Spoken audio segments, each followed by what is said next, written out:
Realme V70 എന്ന പുതിയൊരു smart phone launch ചെയ്യാൻ പോകുന്നുണ്ട്. ഇതൊരു 5G ഫോൺ ആയിരിക്കും. ഇപ്പം ഈ ഒരു ഫോണിന്റെ ഫീച്ചേഴ്സിനെ പറ്റിയിട്ടുള്ള പല കാര്യങ്ങളും അറിയാൻ കഴിഞ്ഞിട്ടുണ്ട്. അതുപോലെ തന്നെ വിലയെ പറ്റിയിട്ടുള്ള ന്യൂസുകളും ഇപ്പം പുറത്ത് വന്നിട്ടുണ്ട്. എന്തായാലും ഈ ഒരു വീഡിയോയിൽ നമ്മൾ നോക്കാൻ പോകുന്നത് റിയൽമി V70 എന്നുള്ള സ്മാർട്ട് ഫോണിനെ പറ്റിയിട്ടാണ്. അപ്പം നമ്മൾ ആദ്യം ഫീച്ചേഴ്സും കാര്യങ്ങളൊക്കെ നോക്കുകയാണെന്നുണ്ടെങ്കിൽ ഡിസ്പ്ലേയുടെ കാര്യത്തിൽ റിയൽമി V70യിൽ 6.6 ഇഞ്ചിന്റെ HD+ ഡിസ്പ്ലേ ആയിരിക്കും വരിക. അപ്പോൾ ഇവിടെ ശ്രദ്ധിക്കേണ്ട കാര്യം HD റെസൊല്യൂഷനെ വരാൻ ചാൻസ് ഉള്ളൂ, ഫുൾ HD റെസൊല്യൂഷൻ വരാൻ ചാൻസ് ഇല്ല. ഈ ഒരു ഫോണിൻ്റെ വില 14,200 രൂപ പ്രൈസ് റേഞ്ചിലായിട്ട് വന്നേക്കാം. ആ ഒരു പ്രൈസ് റേഞ്ചിൽ ഫുൾ HD റെസൊല്യൂഷൻ ഇല്ല എന്നുള്ളത് കുറച്ച് ഡിസപ്പോയിൻറ്റിംഗ് ആയിട്ടുള്ള ഒരു കാര്യം തന്നെയായിരിക്കും. ആ ഒരു പ്രൈസ് റേഞ്ചിൽ നമ്മൾ ഫുൾ HD റെസൊല്യൂഷൻ എക്സ്പെക്ട് ചെയ്യുന്നുണ്ട്. അതുപോലെ തന്നെ ഇതിൽ LCD പാനലായിരിക്കും വരിക. പഞ്ചോൾ ഡിസൈൻ വരുന്നതായിരിക്കും. പഞ്ചോൾ വരിക ടോപ്പ് സെൻറ്റർ ഭാഗത്തായിട്ടായിരിക്കും. പിന്നെ 90 ഹെർട്സിൻ്റെ അല്ലാന്നുണ്ടെങ്കിൽ 120 ഹെർട്സിൻ്റെ റിഫ്രഷ് റേറ്റ് ഒക്കെ ഇതിൽ സപ്പോർട്ട് ചെയ്യുന്നതായിരിക്കും. ഇപ്പോൾ ഡിസ്പ്ലേ ഫീച്ചേഴ്സ് മൊത്തത്തിൽ നോക്കുമ്പോൾ പ്രൈസ് റേഞ്ചിനനുസരിച്ചിട്ടുള്ള അത്ര മികച്ച ഡിസ്പ്ലേ ഫീച്ചേഴ്സ് ഇതിൽ വന്നോളണം എന്നില്ല. പിന്നെ side mounted finger print sensor ഇതിൽ വരുന്നതായിരിക്കും. ഇനി പ്രോസസ്സറിൻ്റെ കാര്യത്തിലോട്ട് വരികയാണെന്നുണ്ടെങ്കിൽ MediaTek Dimensity 6100+ എന്ന പ്രോസസ്സറുമായിട്ടായിരിക്കും ഈ ഒരു സ്മാർട്ട് ഫോൺ വരിക. ഇത് ബേസിക് ആയിട്ടുള്ള ഒരു 5G പ്രോസസ്സറൊക്കെ തന്നെയാണ്. പക്ഷേ 14,200 രൂപ പ്രൈസ് റേഞ്ചിൽ അത്ര മികച്ചൊരു പ്രോസസ്സർ എന്ന് പറയാൻ പറ്റില്ല. പ്രോസസ്സർ അത്ര മികച്ചതായിക്കൊള്ളണം എന്നില്ല ഈ ഒരു പ്രൈസ് റേഞ്ചിൽ. പിന്നെ 5G സപ്പോർട്ടൊക്കെ ഇതിൽ വരുന്നതായിരിക്കും. ഈ ഒരു ഫോണിൽ 6GB RAM 128GB ഇന്റേണൽ വെർഷനും 8GB RAM 256GB ഇന്റേണൽ വെർഷനും വരുന്നതായിരിക്കും. മെമ്മറി എക്സ്പാൻഡ് ചെയ്യുകയാണെന്നുണ്ടെങ്കിൽ മെമ്മറി കാർഡ് സ്ലോട്ടൊക്കെ ഇതിൽ വരും. പിന്നെ 3.5mm ഓഡിയോ ജാക്ക് ഈ ഫോണിൽ വരുന്നതായിരിക്കും. Android 15 ബേസ് ആയിട്ടുള്ള റിയൽമി സോഫ്റ്റ്വെയർ ആയിരിക്കും ഈ ഫോണിൽ വരിക. ക്യാമറയുടെ കാര്യം പറയുകയാണെന്നുണ്ടെങ്കിൽ ഫോണിൻ്റെ പിന്നിൽ ഡ്യുവൽ ക്യാമറ സെറ്റപ്പ് വരുന്നതായിരിക്കും. 13 MP മെയിൻ ക്യാമറ സെൻസർ ആയിരിക്കും ഈ ഫോണിൽ വരിക.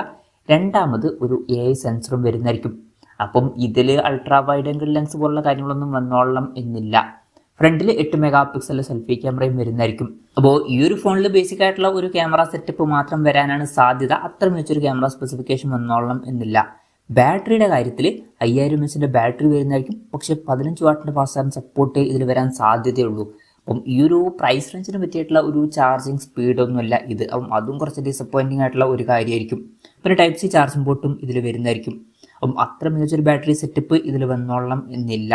അപ്പം ഇതൊക്കെയാണ് ഫീച്ചേഴ്സിനെ പറ്റി പറയാനുള്ള കാര്യങ്ങൾ. ഇനി ലോഞ്ച് ഡേറ്റിൻ്റെ കാര്യം പറയുകയാണെന്നുണ്ടെങ്കിൽ മിക്കവാറും ആദ്യം ഈ സ്മാർട്ട് ഫോൺ ചൈനീസ് മാർക്കറ്റിലായിരിക്കും ലോഞ്ച് ചെയ്യുക. അടുത്ത് തന്നെ ചൈനീസ് മാർക്കറ്റിൽ ഈ ഫോൺ ലോഞ്ച് ചെയ്യുന്നതായിരിക്കും.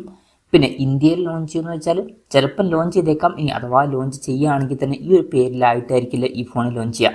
വേറെ നിലക്ക് പേരിലായിട്ട് ഈ സ്മാർട്ട് ഫോൺ ഇന്ത്യൻ മാർക്കറ്റിൽ ലോഞ്ച് ചെയ്തേക്കാം.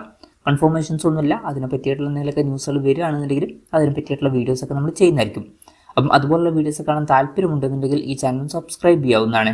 വിലയുടെ കാര്യം പറയുകയാണെന്നുണ്ടെങ്കിൽ ഈ ഒരു ഫോണിൻ്റെ 8GB RAM 256GB ഇന്റേണൽ വെർഷൻ്റെ വില 11,999 യുവാൻ ആയിരിക്കുമെന്നാണ് റിപ്പോർട്ടുകൾ പറയുന്നത്.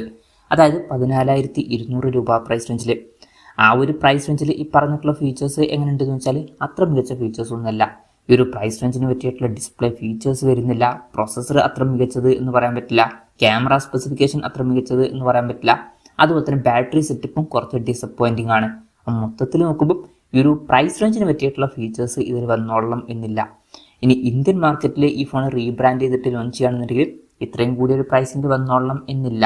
നമുക്ക് ഈ ഫീച്ചേഴ്സുമായിട്ട് വരുന്ന ഒരു സ്മാർട്ട് ഫോൺ 10,000 രൂപയ്ക്ക് താഴെയായിട്ട് തന്നെ എക്സ്പെക്ട് ചെയ്യാവുന്നതാണ്.